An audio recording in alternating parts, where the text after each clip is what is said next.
Well, this is an extraordinary opportunity in Grangegorman.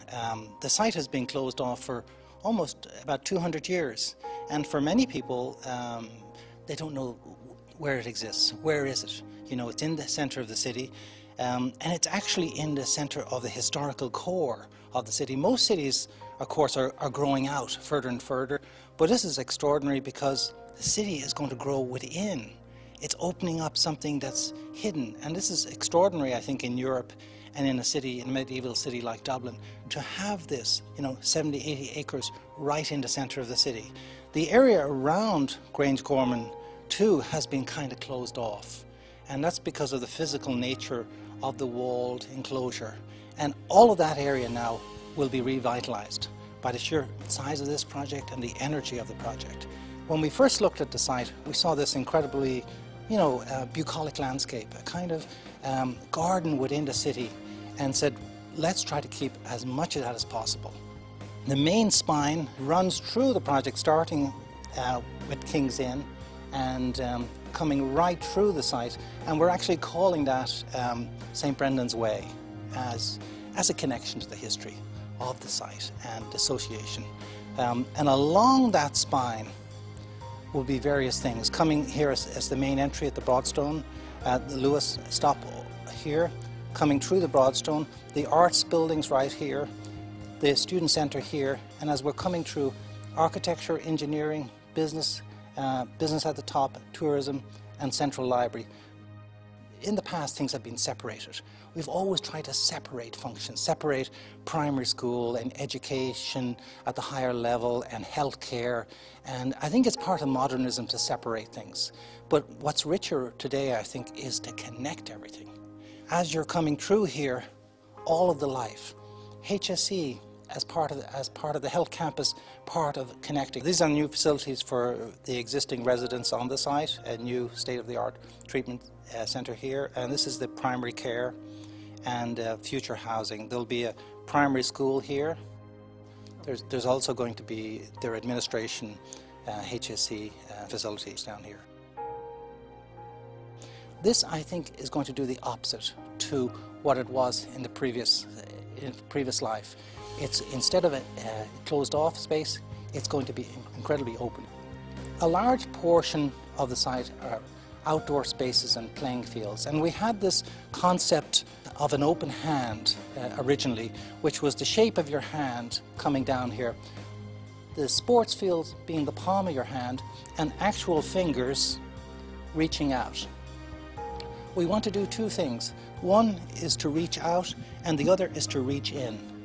So both have the community come through here, St. Brendan's Way, the major plaza through here, and all the connections. Instead of just one entrance or one way in, that it's physically open and porous. So we have two major hearts. This is the sort of academic heart here, and we've placed the library here. And you can just see it on the site here. And it has an incredible position because you have the sports fields in the distance, and you also have the Dublin Mountains.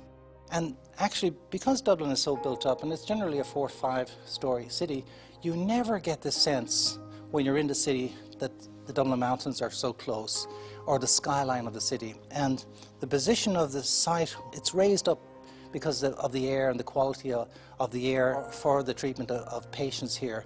So you have this incredible height, and when you look down, you get this, what the Chinese call the borrowed landscape. You take elements that are in a distance and collapse them into your view. So creating a kind of special space here, which is the heart.